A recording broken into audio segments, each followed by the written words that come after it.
Thank you so much for the opportunity to talk today. As I was mentioning to some of you guys, I live in Copenhagen, and when I'm here, I stay with my mother. And I was just telling some of you guys in the break that she was actually testing this morning her blood INR. So if you want to ask her questions, she's there. And the other two things that I wanted to show you guys was that then when she has this entered, she's actually able to, or has taken this, she enters into the database and she can actually then see how it goes with her INR and make sure that everything's okay. And she can write a text to her nurse saying how it's going. And in the bedroom behind everything, there is this little thing that actually monitors her pacemaker. So if you want to know how it is to live with a pacemaker taking care of 98% of your time, then that's it. And the last thing I just want to say is that this thing saves a lot of money in the sense that a normal GP would normally have a patient every 4th week, maybe every 6th week on such a test taking consultation period. But here it's actually done with very little human interaction. That was it. Thank you. But what I'm going to talk about today is weight loss and reversing type 2 diabetes, and we already touched the subject a little earlier. And not only that's what we're doing, but actually we also do it cost effectively. In this relation, in relation to this, I have to say that I have 2 roles here.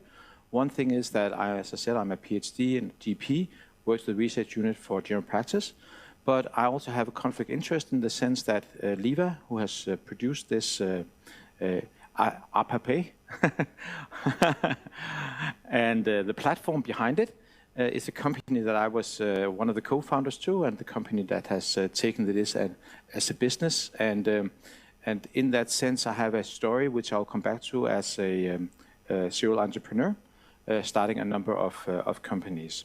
But in my PhD, the main thing was out interviewing patients, and that's also what we talk about different research methods, because as a doctor it was quite scary for me. I've been working with quantitative science for 15 years, and suddenly I had to go out there and ask the patients how were they doing, what did they think about this, and interact and do questioning and do what we call qualitative research, where we then go and analyze what did they actually say. And that was quite interesting, because one of the things that they were all saying was that this is really very much about the relationship to the person behind the app. Okay, I can't say it, app. Anyway, behind the app, too many languages in top, yeah. I don't know, what happened there? Okay, it's mine, yes. But they really saw this thing that they had a person, and she was there with her. And the basis of the interaction is that when you communicate electronically, and you can and do it asynchronously, you can send messages to your GP or your health practitioner when it's relevant, and you can get the feedback when it suits the healthcare professional, and in that way you can interact more frequent than you normally do, but with less time spent. The GPs, they also talked a lot about this thing about looking in behind the patient, how they perceive things, instead of looking at how I understand things.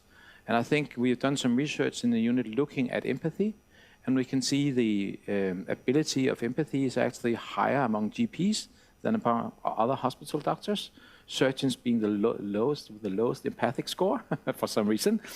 Probably maybe why they chose it for some of them. There's huge differences, obviously, so it's not everyone. But anyway, for many GPs, it was quite important to try to look behind the patient, find out what's really at stake for the patient, if they wanted to support them on the lifestyle change.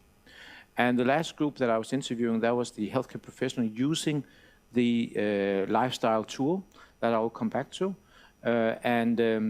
They all agreed that this was really interesting, because what they saw was that the patient, they found out that it was a person behind, and I was a person who was coaching, and actually went and answered the questions. We talked a little about individualized care earlier, and that's really what this is about when you do this digitally.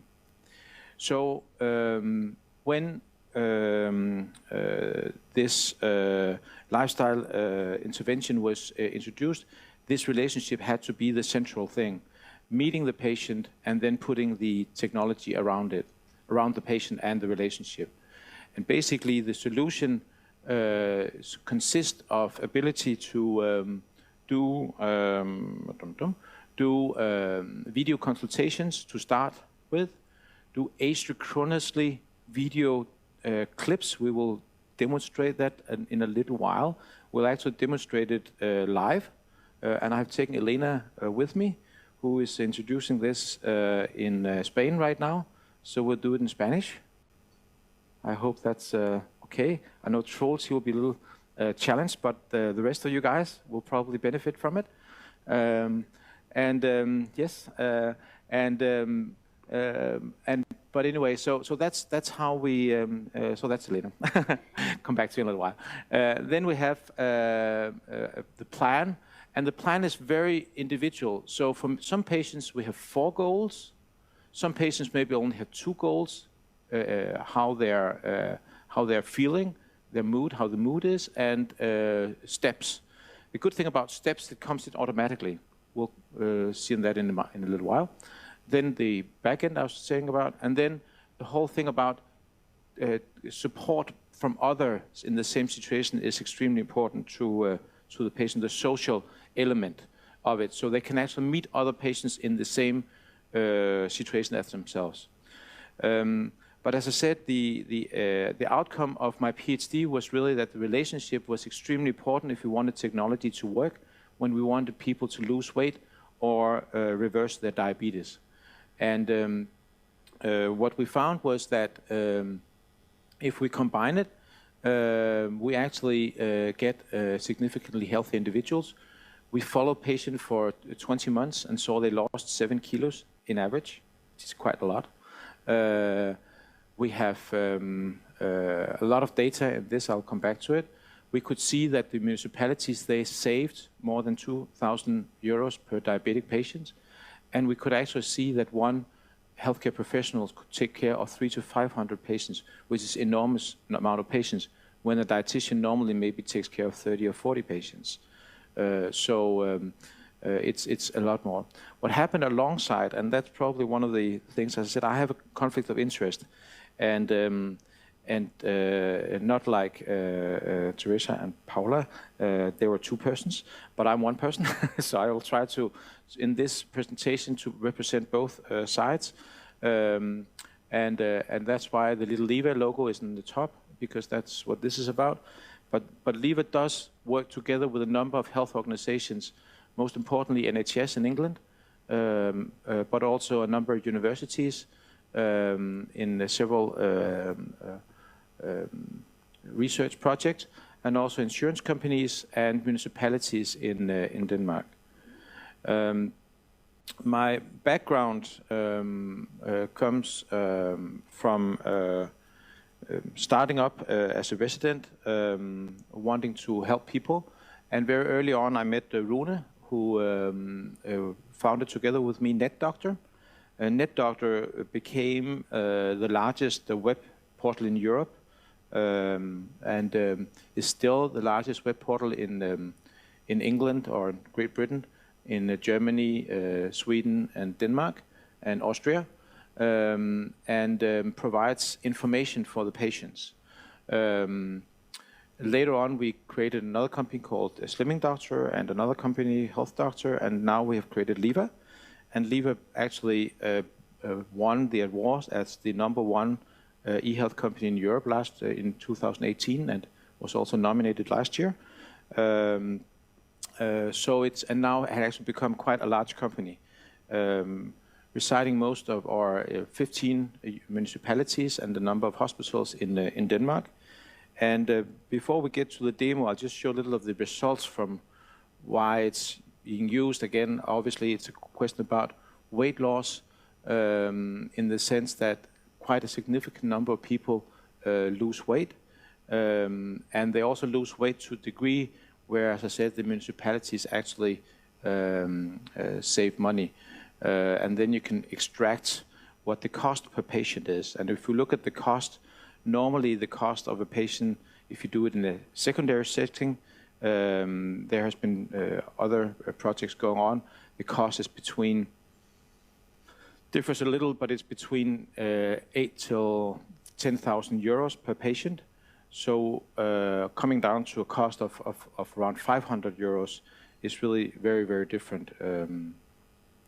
Also in NHS, Livia has been used and been selected as one of the companies working in different regions in England, especially in the region of Northeast London. It was interesting because 80% of the people there, they're other ethnic background, which can be a huge challenge as a regular GP to understand.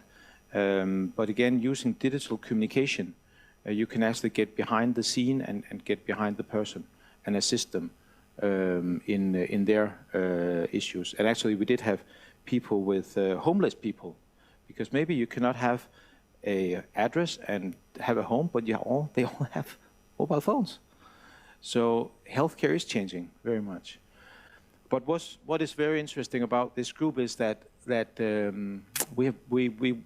made this pilot in NHS with 5,000 patients, and they asked us to take care of 1,000 patients, and we took care of 988 patients, and we have now data for the first 6 months on 552 patients, and 2/3 of them actually improved their HbA1c, and 1/3 actually normalized the HbA1c.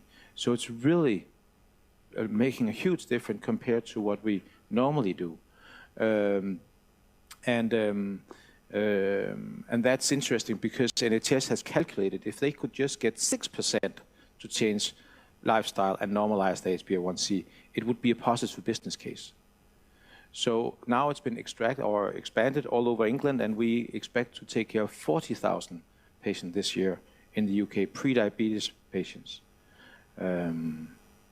One of the interesting things, that's this retention rate, because normally, and we have done a small RCT in Newcastle in England, and what we found was that after a year, you had about 30% left in usual care, because it's very difficult to keep people on the track when you're talking lifestyle. But when we work digitally, it's about 60%. But what's really at stake in the beginning, that's the relationship. So if you don't establish the relationship in the beginning, you lose them. But the ones you don't lose, they stick on the long term. And then we have the first data. I have to say these numbers are confidential, but we have some 6 months data on an RCT study we're doing on 170 patients. And it also shows significant weight loss, and it also shows a huge difference compared to controls not having the lifestyle intervention. So this gives an opportunity for us as GPs not only to order medicine, but order apps. And that's interesting because there is actually a study that just came out 4 months ago that went through a number of apps, and there's a number of diseases, 9 till 10 diseases, where we do have evidence than using the app. The most tested one is the university app from Göteborg, showing that women with incontinence problems, by using this app, significantly improves their situation. And it's very simple. It's a reminder: do your exercises with your pelvic region. So it's something we should get used to in the future. In relation to diabetes, right now I'm working on the Novo Nordisk Foundation, introducing Dicta. Dicta is a project where we support patients, newly diagnosed patients, with digital, individualized, and collaborative treatment in general practice based on a decision aid. It basically consists of 3 elements. The one element, that's the app for the patient. For the patient, it looks like an app. For the dietitian or the nurse, it's a backend, which we'll demonstrate in a little while. And for the GP, it's a small tab.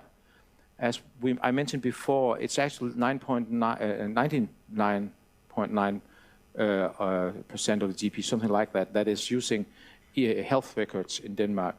And basically, these data is now built into the GP's app. So by pushing one button, I can look at these data from the patient. My challenge was also, like was mentioned earlier, that the remuneration model has to follow to sustain this model in the long run. But it's quite clear that that GPs see this as a possibility, and especially like Troels was saying, because right now we only get one fee for our diabetes patients, so that we can actually then have them go out there and do the work themselves, and we get the same fee no matter how many times they visit us. That's interesting. So it's about putting remuneration models that supports where we want to go, but it's coming into place. Yes, I think, Elena, that was what I wanted to say before we shortly demonstrate the app and the backend. And as I said, it's something that has been developed through my PhD study. And the very important thing I think we found out, because I had the thought, working with this for almost 20 years, that it was very much about the technology. But what we found out is really it's very much about meeting a person where the person is. And one of the ways I normally demonstrate is when I'm walking out here between you guys, you think I'm a little close, right? Maybe a little too close. and that's for a reason, because we interact as humans. So by putting the human aspect into the technology, we have a chance to help people more. So it always starts with this meeting. But Elena, the floor is yours.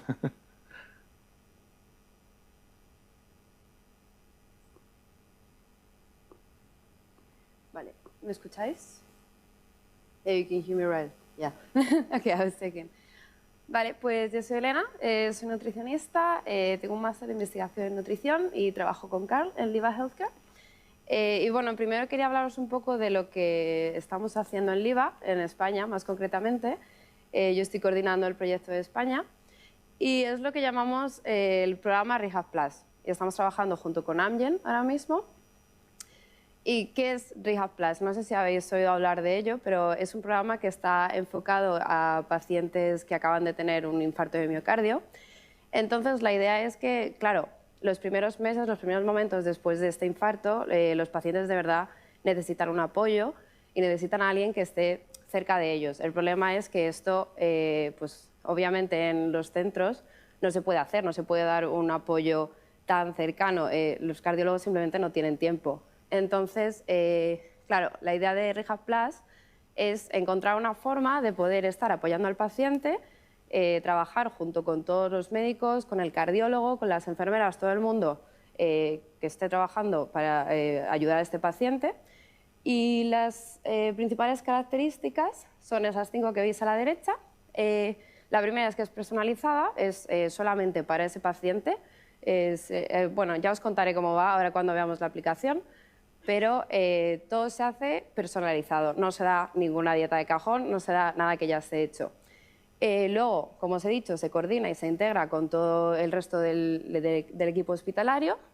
Se le da también información y educación en muy pequeñas dosis, es lo que llamamos bite size. Y lo que queremos, obviamente, es que su comportamiento cambie y, bueno, que al final el paciente entienda que lo que quiere es volver a su vida normal, pero es un nuevo normal, porque lo que queremos es evitar un nuevo evento. Y entonces también nos aprovechamos de las relaciones que tenga el paciente con sus amigos, con su familia, si tiene algún cuidador. Todo esto también se tiene en cuenta en la aplicación del Livia. Y bueno, esto es más o menos las fases que estamos siguiendo en el proyecto Rehab Plus. Primero, pues era encontrar los centros, cómo lo íbamos a hacer, pensar un poco todo. Ahora mismo nos encontramos en la segunda, que ahora os hablaré un poquito más de ella, pero bueno, es la fase que es la que llamamos de investigación. Entonces, lo que queremos hacer es investigar qué es lo que se está haciendo, qué hay que cambiar, cuál es el problema real ahora mismo en los programas de rehabilitación cardíaca y qué es lo que podemos hacer. Y a continuación desarrollaremos una solución digital, volveremos a testarla con pacientes y todo el personal sanitario y por último vamos a hacer unos pilotos en 3 centros en España. Estos 3 centros están en Málaga, Madrid y Barcelona. Y bueno, esta es la fase en la que estamos ahora mismo. Básicamente estamos como a la mitad del punto 3. Estamos por aquí. Justo la semana pasada tuvimos el workshop, el taller de co-creación, perdón. Y bueno, lo que hemos estado haciendo es pues, básicamente desarrollar un screener, unos criterios para seleccionar a los pacientes. Estamos desarrollando el contenido que vamos a querer entregar a los pacientes. Les presentamos a todo el personal sanitario de qué iba este proyecto, les presentamos la aplicación y antes de este taller de co-creación hicimos unas entrevistas con un cardiólogo y una enfermera en el Hospital de Barcelona.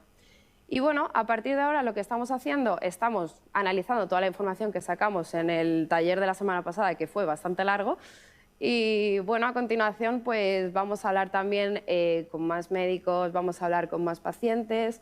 Tenemos también entrevistas en grupo. Entonces, la idea es sintetizar las necesidades tanto como de pacientes como de personal sanitario, ponerlas juntas y adaptarlas a la aplicación del IVA.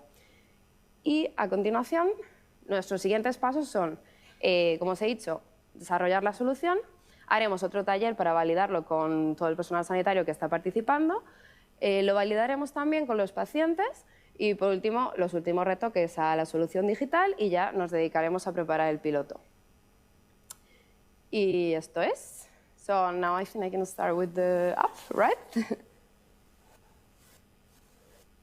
Sí, aquí tenéis mi móvil.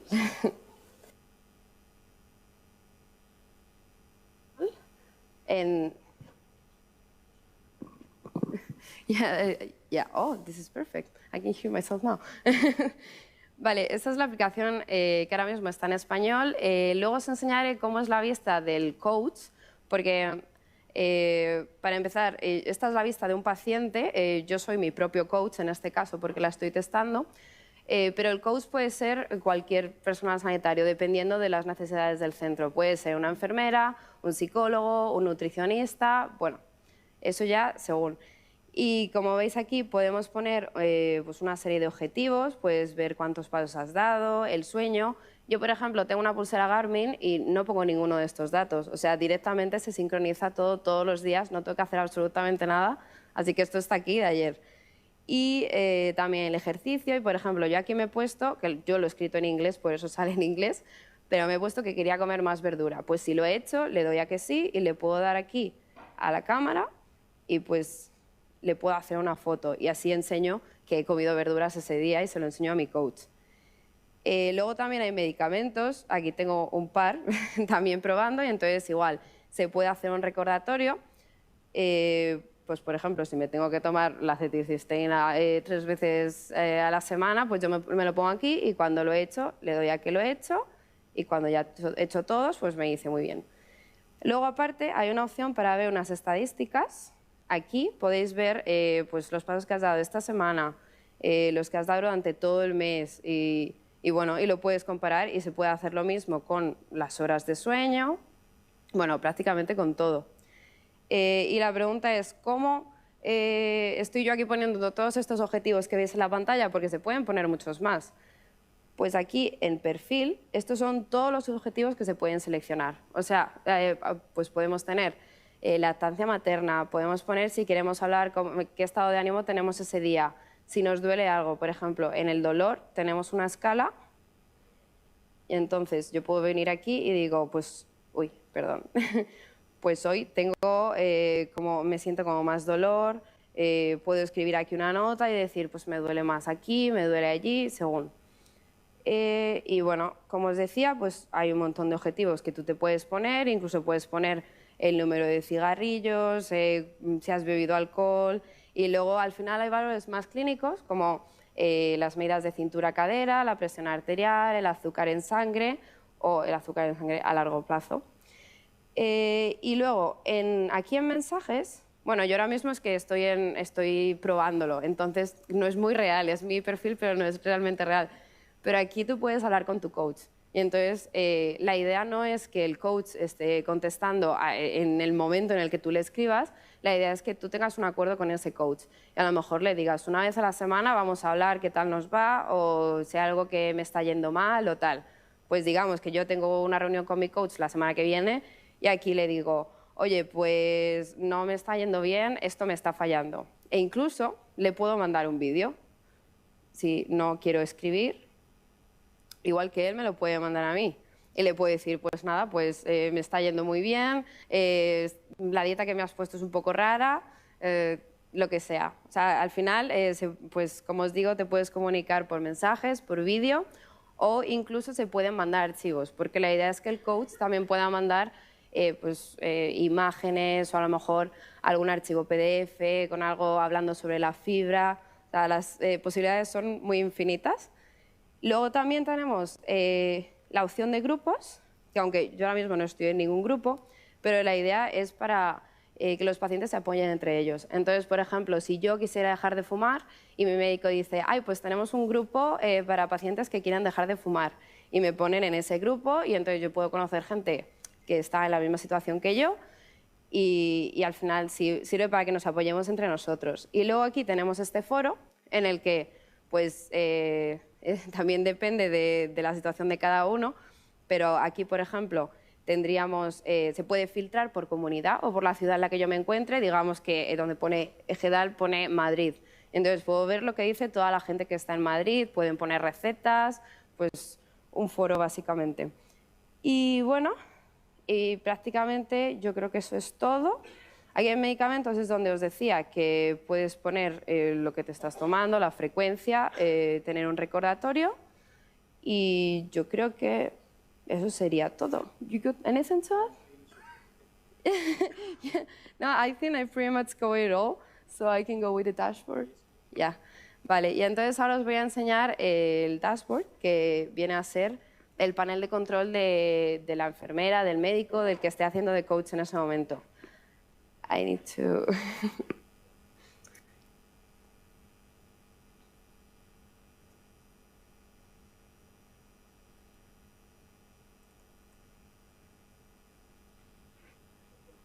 a cable. You're right, it's going to be my computer. No, it's because I'm going to show in the browser with my user. Oh, great. That's great. Thank you.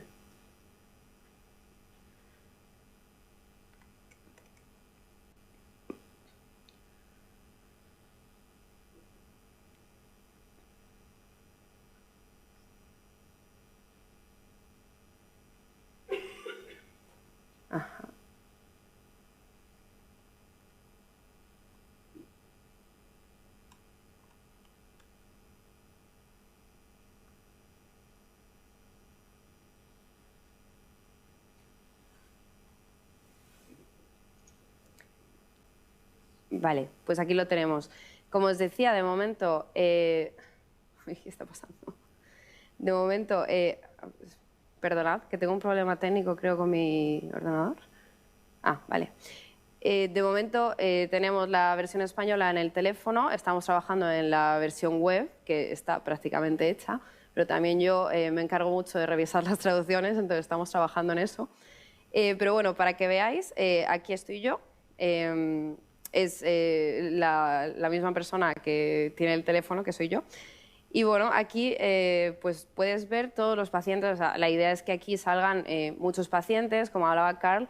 La idea es que un coach pueda llegar a manejar hasta 300 pacientes a la vez. Simplemente teniendo una vista rápida aquí, en la que puedes ver todos los objetivos, qué tal está yendo. Por ejemplo, yo últimamente no estoy avisando de mi alcohol o no estoy llegando al ejercicio. Entonces va cambiando de color según cómo esté yendo cada objetivo y es muy intuitivo para la vista decir, ah, bueno, pues esto está yendo mejor, aquí pues por lo que sea no me estás diciendo qué tal estás comiendo o cualquier problema que pueda haber. Y bueno, aparte de esto tenemos aquí una librería. Yes. In myself. Y esta soy yo. Y como veis aquí podéis ver todo tipo de gráficos es un gráfico de mi peso, por ejemplo, que no ha cambiado mucho, pero si miramos en los pasos, que es lo que más cambia, pues aquí lo podéis ver a lo largo de todo. Entonces, claro, para el coach es una forma muy simple porque es que te puedes meter y en 5 minutos puedes ver rápidamente qué es lo que está ocurriendo con ese paciente, cómo ha ido cambiando todo, porque incluso los pasos, aunque no tengas una pulsera inteligente o ningún tipo de dispositivo, es que el teléfono lo mide automáticamente. O sea, como sabéis, el iPhone ya directamente te mide los pasos, los pisos subidos, todo. O sea, no hay que hacer absolutamente nada. Y como os digo, aquí es donde puedes hablar con el paciente, y le puedes preguntar qué tal te está yendo, qué te parece el trato que hicimos, pero nosotros lo llamamos el trato como el compromiso aquí, que es donde yo ahora mismo no lo tengo porque, como os dije, es una prueba, pero justo al empezar, una vez que... O sea, porque todo esto yo ya llevo un tiempo usando esta aplicación, pero la primera vez que el paciente empieza en la aplicación se hace un compromiso con el paciente y entonces se fijan unos objetivos, sobre todo a corto tiempo, a corto plazo, que pueda seguir. Por ejemplo, pues quiero empezar a comer un poco más de verdura. Y todo esto se hace aquí, se suele hacer por videollamada o se puede hacer en persona y todo esto se escribe aquí. Y entonces se hace una lista y los dos llegan a un acuerdo porque al final no queremos que el paciente se sienta como que le estás dando una orden de tienes que hacer todo esto, haz toda esta lista y ya, porque no lo va a hacer directamente. Y igualmente, como os decía, aquí podéis hacer un vídeo, podéis mandar una imagen, contenido, cualquier cosa se pueda juntar en este chat. Y... Yeah, sorry, yeah, I'm almost done. Yeah, but it basically the idea is to get an overview within few minutes and then give the interaction via video, which is... And normally patient, they cannot talk for more than 2 minutes. We know that as a GP, if we just don't say anything. It also counts for asynchronously video communication, like we're talking about here. And asynchronously video communication, that's very much what this is about, sending small video clips to each other with time difference. So the patient will, when she's down there buying something, don't know, should I buy an apple or a banana? And she checks, or this milk or that milk, she takes pictures of it and send it to the dietitian, and she looks on it Thursday morning between 8 and 10, and then she replies to it with a small library of information about the difference between the different kinds of milk or different kinds of greens. So it's very intuitive. So it takes a couple of minutes to see it, and then you give the information in a video or in a huge content library that builds as you move, because whenever you have given advice, you can save it and use it again. So like I'm talking about sore throat 10 times a day, and I say 90% of the time the same thing. But when I'm using digital communication, I can save and only then make the 10% difference, saying, good that you're here today, and look about this information about breakfast or whatever that I'm sending to the person. Or about, is it, and you could say the difference, is it video or is it a virus or bacteria? That's basically the difference between different patients, yeah. So there's a huge reuse of information. So that was a short demonstration. Then I'll just come back to the slides that I provided, and there will be some time for some questions. But just briefly tell you that the system, as I said, was used in different projects. This project is a Horizon 2020 project, comprising, I think, 8 million euro in 4 countries, including Spain and Ireland, Australia, and the United Kingdom and Denmark. Yeah, that's actually one more. Now with, yeah, whatever. The idea is really to help women with pregnancy diabetes, to support not only them in the pregnancy, but continue the support of their lifestyle when they get the baby, because we know the risk of diabetes for the patient is 50%, the woman. So continue the support, and the risk for the baby is actually increased, but actually also the risk for the husband is increased, because he lives with the woman. So it is important to support these people with lifestyle support. in this project. And basically, I think we talked about this earlier, but the way that we see this app is there's actually 4 apps going into it. So it's a question about gathering the information. In the app world, you shouldn't have one app taking care of everything. You should have apps that works together. Same thing goes for the platform, the health platforms. So that's what we are building. And then just briefly tell a little about the project I'm working with, where we have the general practitioner, the patient in the middle, communicating with the general practitioner in the beginning. Then the specialist is then recommending on, and I'll just come back to it, decision support for the GP depending on what kind of type 2 diabetes the patient has and other diseases. And the patient then gets the coach support, and the GP will then, as it goes along, be able to see what's happening between the coach and the patient. So that information is going up to the GP. So it's connecting the healthcare system around the patient, and also introducing this 4th player, other patients, which is not negligible in the long run. In my GP system, it looks like this. This is my eHealth record. I have this called Sundhed DK, or e-journal, which is basically all hospitals in Denmark. Information, it is the information when people are in the hospital, what's written by my colleagues in the hospital. So I can actually go and access that through eJournalen, no matter what hospital they're going to. So that's kind of interesting that we have actually succeeded in getting this to work together. And then Livia is the app that then talks about the lifestyle and getting the information directly from the patient phone. And I can then look at the information here in my laptop, so it opens in a new window through a secure token. And I can then look at how many steps is the patient walking, how is it going with the diet, and so on and so forth. And the other thing, that was the decision support, where when I click on prescribing medicine, this comes up. And it then sees, is this a prednisolone-induced diabetes, type 2 diabetes? Is it a LADA, or is it some of the other subtypes of type 2 diabetes? And in relation to that, I'm recommended a kind of medicine for the treatment that is then overseen by the specialists. So I am, as a GP, always follow the newest guidelines. We called it a pushed forward guideline because there's a lot of legal issues in this thing of who's then taking responsibility. I'm, as a GP, still having the responsibility, but I'm supported by individualized guideline, basically. So that's how we view it. Thank you so much. I think that's yes. And we have some time for some questions. Yes.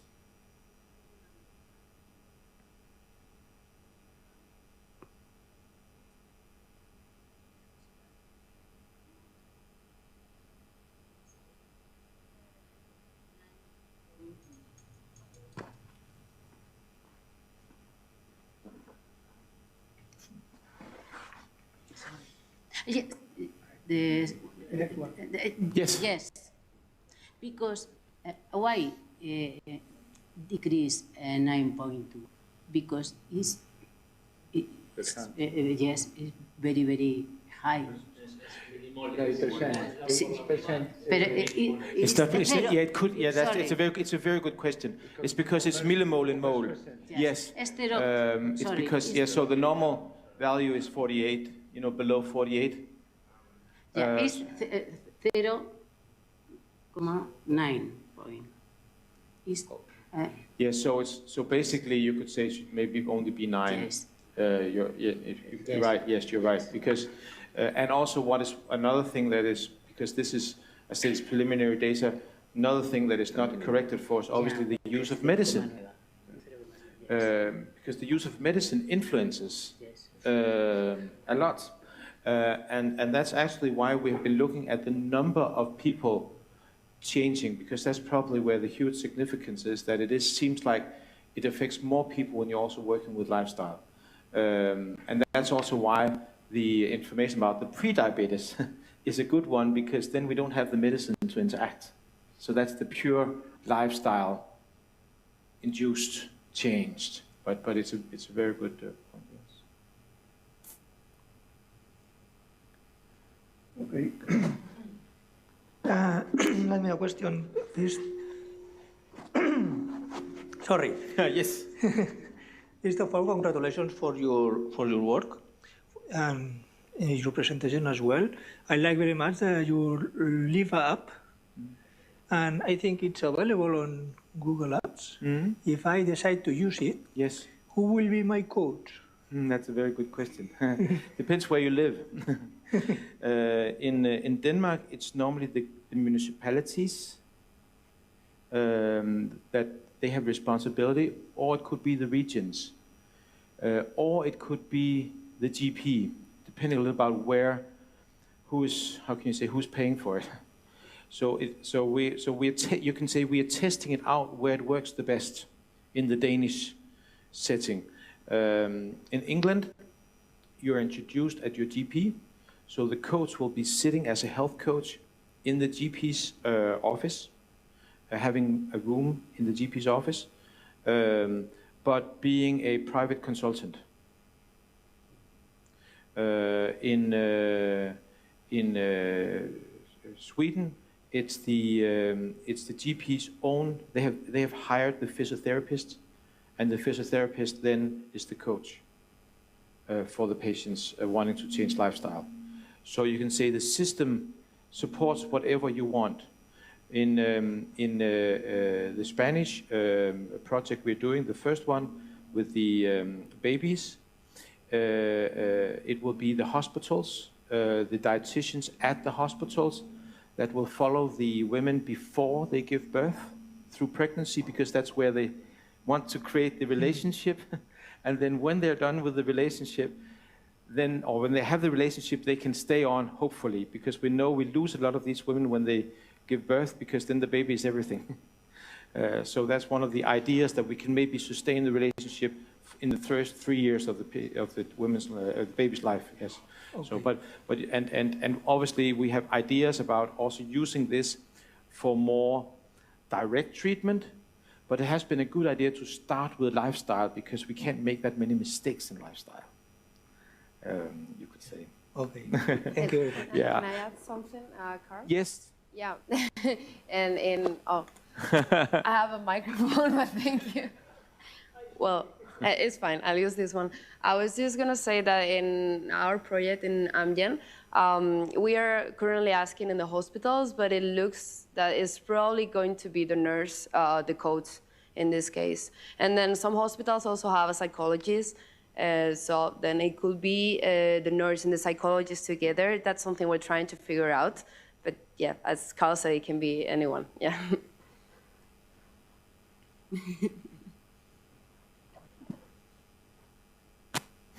Hi, Carl. Yeah, I have a little question. It's very easy. What do you think about GPs prescribing applications? I think that's going to be huge. And actually, that was also why I was asking you sometimes, because I think that's an important thing to find an evaluation model for all apps, both from a security point of view and also from an evidence point of view. Do we have evidence that this app works? And then from a usability point of view, is this nice to use? I think there's an organization called ORCA, which tries to evaluate all apps. That's a huge thing, because there's like 350,000 apps out there for health, and it comes new ones every day, so very difficult. But obviously there are some of them on the surface taken seriously, and there's the diseases we have identified until now. That's anxiety, it's depression, it's weight loss, it's inactivity, it's smoking cessation, it's alcohol abuse, and it's low back pain, and a number of other diseases with musculoskeletal issues, and also incontinence. So and I think that will grow, and I think we need to be aware of it, because it's very difficult for me as a GP, to know what should I give to my patients. So I need some guidance, and in England they have created a list of 100 different, I think there's 100 apps on the list Livia is one of them, that is then rated. And the doctors can then look at the list and say, is this one that's rated? Especially, is it safe? Because there's some of these apps has very low safety with relation to GDPR. And actually, there are also some apps that's actually harmful. We just are just on our way to make a research paper on alcohol apps. And we found out that the apps where you enter information about how much you've been drinking, actually, and can you drive a car, actually have a tendency to have people drink more. Because they then push in, I have had one drink over the last 2 hours, and then they say, oh, you can have one more. And then they drink one more, which is not the intention. So you need to go and see, as from a healthcare professional, is this a good thing or a bad thing? Both things goes. Yeah. I think the nice thing about prescribing apps is that it is to some extent also like prescribing medicine. We have had some research trying to prescribe exercise. That's difficult. What is exercise? I mean, so it is easier to have an app with a small information leaflet and hand it to the patient, like you hand a prescription on medicine.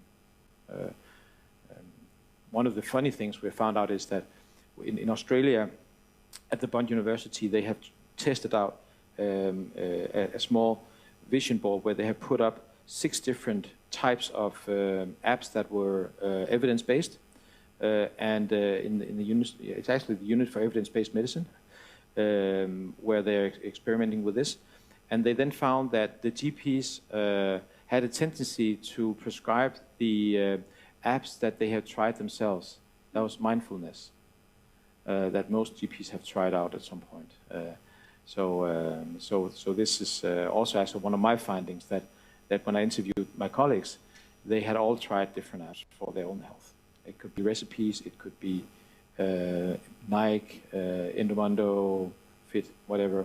So it's interesting that we use it as persons, but we forget to hand it to the patients. Yeah.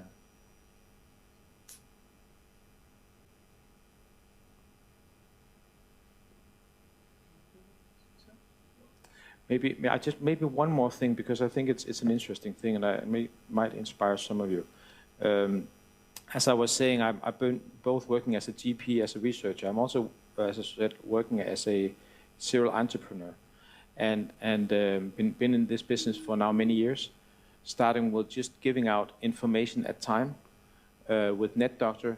Then we entered these communities in 2000 actually, and there is actually some information saying that, and quite high evidence, that people adhere to whatever app or intervention you have. The stickiness, as it's called, people have a tendency to stay if they have a social bound to the technology. And also there are some RCTs on the well-being of the patients. These studies goes all the way back to 2003. It was on the women with the breast cancer, that they've met other women with breast cancer, actually increased their health and their well-being quite significantly. And then, just to take along, I created this other company, Slimming Doctor, where we introduced care one-to-one monitoring, and then we then began to introduce it into the GP settings in 2012. And that's really the journey that has then now come to Livia, that is then working today in a lot of different settings. But I think one of the important things, and I also think we had a discussion earlier about this, where are we as clinicians in this? And what's so special about we know the patients, and we have so much information about how patients live their lives. And that's also why I'm still a GP along all the other stuff I'm doing, because it's so important to know the people you're trying to help. Yeah, I think that's all for me. Mm-hmm. Thank you so much.